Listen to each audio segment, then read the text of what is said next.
দুইজন মুমিনের মধ্যে একজন হলো সুলাইমান আলাইহিস সালাতু ওয়াস সালাম, আর একজন হলো বাদশা যুলকারনাইন। দুজনরে আল্লাহ গোটা পৃথিবীর রাজত্ব দিছে। সুলাইমান নবীর রাজত্বটা ব্যতিক্রম। তামাম পৃথিবীতে সুলাইমান নবীর মতো আরেকজন বাদশা আল্লাহ পাঠাবে না, আগেও পাঠায় নাই, পরেও পাঠাবে না। সুলাইমান নবীর যে পাওয়ারটা দিছিল, সুলাইমান নবী নিজেই বলছে, আল্লাহ এই ক্ষমতা তুমি আর কাউরে দিও না। আল্লাহ দেয় নাই, দিবেও না। সুলাইমান নবী শুধু মানুষের বাদশা ছিল এমনটা নয় গো, সুলাইমান নবী জিনেরও বাদশা ছিল, মানুষেরও বাদশা ছিল। পিপিলিকার বাসা বসতো, পাখিদের বাসা বসতো। সুলাইমান নবী আজ থেকে হাজার হাজার বছর আগে সুলাইমান নবী বিমান ইউজ করছে, তেল ছাড়া, পানি ছাড়া। বিমান দিয়ে উঠছে, এবার তেল পানি ছাড়া পয়গম্বর উঠছে। এত ক্ষমতা সুলাইমান নবীরে দিছে। সুলাইমান নবীর বিমানের মধ্যে অন্তত পক্ষে কয়েক লক্ষ থাকতো, যাত্রী থাকতো, যাত্রী। পৃথিবী এখন বর্তমান প্রেক্ষাপটে গোটা পৃথিবী মিললেও ৭,০০০ প্যাসেঞ্জার উঠতে পারে এমন বিমান এখন আবিষ্কার হয়েছে না। হ্যাঁ, কথা বুঝতেছেন না? ৭,০০০ প্যাসেঞ্জার ধরে এমন বিমান এখনো পৃথিবীর বুকে আবিষ্কার হয় নাই। আর আমার পয়গম্বর হাজার হাজার বছর আগে কয়েক লক্ষ যাত্রী নিয়ে বিমানে উঠতো, তেল ছাড়া। সুবহানাল্লাহ, এমন রাজত্ব আল্লাহ দিয়ে দিছে। সুলাইমান নবীর এত বড় রাজত্ব দিল, পরীক্ষা করলো, কিন্তু সুলাইমান নবী এত বড় রাজত্ব পাইয়া একটা সেকেন্ডের জন্য আমার মালিক রে ভুলে নাই। সুবহানাল্লাহ, আল্লাহ কয় রাজত্ব দিয়া পরীক্ষা করছি, নমরুদরে রাজত্ব দিছি গো, সুলাইমান নবীর রাজত্ব দিলাম। সুলাইমান নবী একটা সেকেন্ডের জন্য আমি আল্লাহরে ভুলে নাই। আইয়ুব নবীরে রাজত্ব দিছি, আমি বাদশাহী দিছি, আমি রূপ বেমার দিছি, সারা শরীর পছন্দ রাইলাম। কিরা পোকে কামড়াইতে কামড়াইতে আইয়ুব নবীর সব শেষ করে দিল, কিন্তু একটা সেকেন্ডের জন্য আমার মালিক রে ভুলে না। কথা হয় না? এমন কোন নবী নাই যেই নবীদেরকে আল্লাহ পরীক্ষা করে নাই। জাকারিয়া আলাইহিস সালাতু ওয়াস সালাম দিনের দাওয়াত দিল, মানুষ তার উপরে ক্ষিপ্ত হইয়া দৌড়ানো শুরু করছে মারার জন্য। জাকারিয়া নবীও দৌড়ায়, তার উম্মতেরাও দৌড়ায়, জাকারিয়া নবীরে মারবে। গাছের কাছে গিয়া হয়, গাছ আমি এখন কি করব? গাছ সাথে সাথে দুই পাট হইয়া জাকারিয়া নবীরে ঢুকাই দিছে গাছের ভিতরে। বেঈমানরা এসে দেখে জাকারিয়া নবী জাগাত কারিয়া উদাও, রে ঘটনা কি কেন দেখলাম গেল কো? সারা দুনিয়া তো খাইবা না, ঘটনা কি গান থেকে গেল? শয়তান তো সব দেখে, দেনি শয়তান না খাওয়া সুযোগ পাইছে। শয়তান না মানুষের সুরত ধরে আমি জানি হয়ে গেছে হবো ওই গাছের ভিতরে শটকায় দাঁত তলায় দিব, ফাইজলামি করা। আমরা আছি বেড়াশানির মধ্যে, হঠাৎ করে জাকারিয়া গেল গাছের ভিতরে, গাছের ভিতরে মানুষ ঢুকে গেল।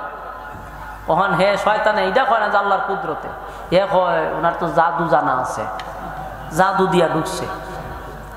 হয় ফাইজলামি করে, বলো ফাইজলামি না সত্য। গাছের মধ্যে সাইডা তো ছায়া দেখ দেখে জাকারিয়া নবীর পাঞ্জাবির একটা কুনা বাইরে রয়েছে। হয় সব বড় কথা তো ঠিক। এখন জাকারিয়া নবীরে গাছের ভিতরে এটা নিশ্চিত হয়েছে না, একটা কাজ করো, তোমরা একটা খরাত দিয়া গাছটা কাটালাম, বলে তোমরা শেষ, জাকারিয়াও শেষ, তোমরা যে রাগ গোসা ছিল ওইটা শেষ হইল। এখন খরাত একটা আনছে না, গাছের মাঝখান দিয়া এইভাবে খরাত টান দিতেছে। তো খরাত যে টানতেছে জাকারিয়া নবীর ভিতরে টান, তো খরাত তো টানা শুরু দুই ভাগ হয়েছে তো কাটা। এখন জাকারিয়া নবী তো দেখে খরাতের আওয়াজ শোনা যায় মাথার উপরে, এটা নিচে তো নামতেছে। এখন জাকারিয়া নবী আল্লাহ আল্লাহ দিছে ডাক, আল্লাহ ডাকছ তো ডাকছস অনটা আওয়াজ করে। তুই যখন গাছের দ্বারে গেছিলি শুনছো কইতে আল্লাহ আমারে আপনি বাঁচা, আমি ধরে বাঁচাইতাম। গাছের কাছে সাহায্য চাইছ, গাছের ভিতরে ঢুকছ, এখন চুপ করে খারিতাম, একটা শব্দ করবা নবুয়ত নিয়ে যাবো, একটা শব্দ করবা না, কারণ এটা তোমার পরীক্ষা চলতেছে। এখন তোমার পরীক্ষা চলতেছে, তুমি যেহেতু আমি আল্লাহরে স্মরণ কইরা লাইছো, তুমি আর বেঈমান হইয়া মারা গেল না, নবুয়ত গেল না। শয়তান চাইছিল জাকারিয়া নবীরে বেঈমান বানাইতো, মনে করছে গাছের কাছে সাহায্য চাইছে। শয়তান তো এলেম আছে, এ বুঝে যে গাছের কাছে সাহায্য চাইছে, ডুকসিটের ভিতরে মাইরা আলাদা নবীরে বেঈমান বানা নিলাম। কিন্তু নবীরা তো সোজা না, আল্লাহ কাছে যখন সাহায্য চাইলিছে, নবীর নবুয়ত হেফাজত রয়েছে।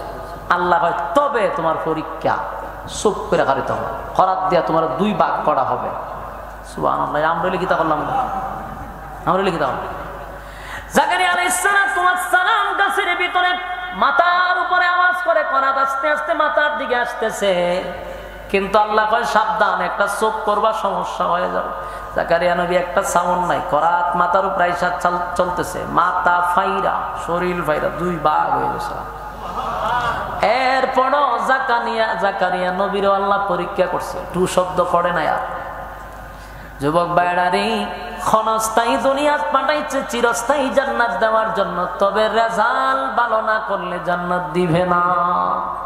পরীক্ষা চলতেছে, পরীক্ষা চলতেছে, পরীক্ষা চলতেছে। সব আমরা পরীক্ষার হলের ভিতরে আছি, কিন্তু রং তামাশা কইরা সময় সব নষ্ট করতেছি। কথা হয় না? এই যুবক ভাই, শেষ একটা কথা বলি, এই পৃথিবী ক্ষণস্থায়ী চিরস্থায়ী নয় গো। কেউ থাকবো না, কেউ থাকবো না, চলে যেতে হবে। আমার দাদা চলে গেছে, বাবাও চলে গেছে। আমার চুলগুলি ছিল কালো, এখন তো চুলগুলি সাদাও হয়ে গেছে। চোখের পাওয়ার ছিল, এখন আর চোখে আগের মতো দেখে না। দাঁতগুলিও লড়াছড়া করে, শরীরটাও যেন দুর্বল হয়ে গেছে। সিগনাল যে মরণের বাঁচতেছে একবারও বেচারায় চিন্তা করে না। এগুলা মরণের সিগনাল। চুল সাদা হয়ে গেল, দাড়িগুলা পেকে গেল, শরীরের চামড়া আগের মতো না, এখন ঢিলা হয়ে গেছে। চেহারার গ্লেজ নষ্ট হয়ে গেছে, শরীর কাঁপাকাঁপি করে, একা হাঁটতে পারে না, লাঠি তার সাহায্য লাগে রে, আর চলতে পারে না। বুঝতে হবে মরণের সিগনাল, মরণের সিগনাল, মরণের সিগনাল। এরপরও আমরা বুঝি না, এরপরও বুড়া বয়সে বিড়ি টানে, নামাজ পড়ে না, যেমনে মনে চায় এমনে চলে।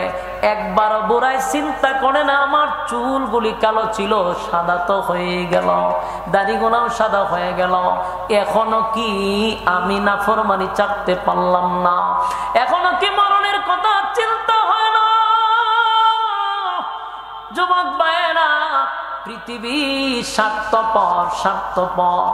পৃথিবী স্বার্থপরের বাস্তবতা হলো নিজের শরীরের গাম পানি করে সন্তানের জন্য উপার্জন করলাম, বিবির জন্য করলাম, ভাইয়ের জন্য করলাম, ফ্যামিলির জন্য করলাম।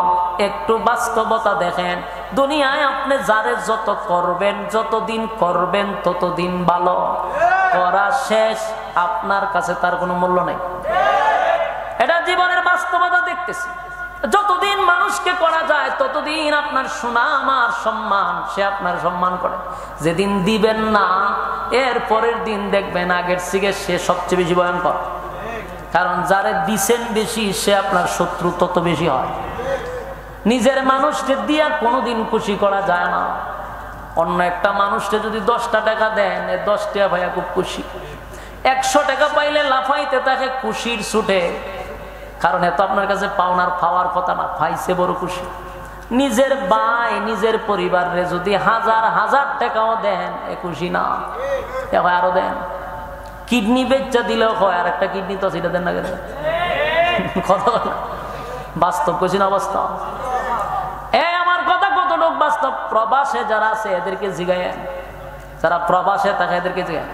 সারাটা দিন কষ্ট করে উপার্জন করে বিদেশে, কষ্টের টাকা, প্রতিটা ফুটার সঙ্গে টাকা, রক্তের সঙ্গে টাকা মিশ্রিত। এত কষ্টের টাকা সারা জীবন কামাই করে বাপের কাছে পাঠায়, ভাইয়ের কাছে পাঠায়। বাপেও খুব চালু, মানুষ কয় মা বাপ আপন। এটা একটা ফাইজলামি কথাবার্তা। দুনিয়া মূলত কেউ কারো আপন না, সম্পূর্ণ দোকান। সব মা বাপ বলি না, কিছু মা বাপ আছে ছেলে তাকে বিদেশ, হের এত কষ্টের টাকার ইনকাম, টাকা বাড়াইছে 3 ফুতের নামে কাগজ করে।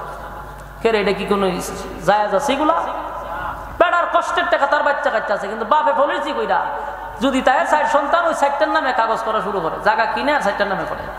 এটা আপনার ছেলের সাথে বেইনসাফি করছে। টাকা বাড়াইলে পরে গড় করে, জিনিসপত্র কিনে, পরে হেজন বিদেশ থেকে পরে এরা গরু জায়গা দেন। বাস্তব না বাস্তব? তাহলে এই যে বেইনসাফি চলতেছে, আপনি আপন বলবেন, কেউ কারো আপন না, সব হইল গিয়া স্বার্থের পাগল। কথা হয় না? স্বার্থের পাগল। এখন তো মানুষ মা বাপের কাছে টাকা দেয় না, আমাদের বউ ইসলামিক কিতাব হয়, বউ অ্যাকাউন্ট ছাড়া এখন মা বাবার কাছে পাঠায়।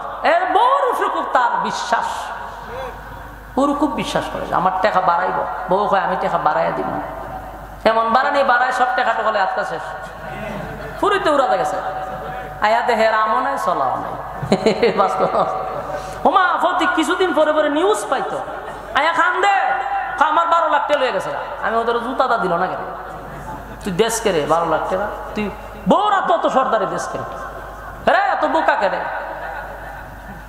কারণ এরা যেমনি বুঝাইছে, মাইয়া আরেকজনের সাথে প্রেম করে, পরকিয়া করে, জামাইয়ের সঙ্গে কথা বইলা সুন্দর সুন্দর কথা বইলা টাকা আনা পরকিয়া প্রেমিকরে দেয়। দিতে দিতে জমাইতে জমাইতে স্বর্ণ মন্য টাকা পয়সা আজকা শেষ নাই। তখন এ খান দে, তখন মিডিয়ার সামনে কেন খান দে, তুই খান্দোস করে, তুই কেন এত বিশ্বাস কেন তোর? আমি আপনাদের হাতে পায়ে ধরে বলি, দুনিয়া স্বার্থপর, দুনিয়া স্বার্থপর, স্বার্থ ছাড়া কেউ কারো হয় না। আপনার টেকা নাই, বন্ধুও নাই, টেকা নাই, আপনার মহব্বত নাই। বাস্তব না? ফ্যামিলি তো আপনার ততক্ষণ দাম আছে যতক্ষণ আপনার ইনকাম আছে। ইনকাম নাই, মার কাছেও দাম নাই। বহু তো হবে যে তোমার চেহারা দিকে তাকান না। বাস্তব না? বাস্তব। কেন বুঝেন না? দুনিয়া স্বার্থপর, কেউ কারো না, কেউ কারো না। আজকে মারা যান, দুনিয়া আপনার জন্য থাইমা থাকবে না। না থাইমা থাকবো? বলে আমি গেলে আমার সংসার চলবে কেন? তুমি গেলে, তুমি থাকতে যেমন চলছে গেলে এরকমই চলবো, তোমার লেগে কোনো কিছু আটকাবে না। দুনিয়া বড় স্বার্থপর। আপনি মারা গেলে দুনিয়া তার আগের গতিতে চলতেছে।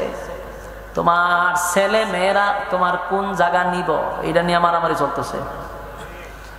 অথচ দুনিয়ার জন্য পাগল পাড়া হইয়া দিনই কোনো কাজ করলাম না, জীবনে একটা মসজিদ বানাইলাম না, মাদ্রাসা করলাম না, টাকা পয়সা সব খালি ফুতের তলে, বউয়ের তলে, আত্মীয় স্বজনের তলে। লাস্টে একটার কাছে মূল্য নাই। যখন বার্ধক্যে পৌঁছে যায় কেউ আর দাম দেয় না। কারণ দুনিয়ার জন্য করছো, দুনিয়া স্বার্থপর। আল্লাহর জন্য যদি করতাম তাহলে ইজ্জত আল্লাহ বাড়াইয়া দিত। কথা কই না? যুবক ভাইরা আমার, লম্বা কথা বইলা ফলাইছি, 2 ঘন্টা হয়ে গেছে আমার আলোচনা, আমি আর হরতাছি শেষ।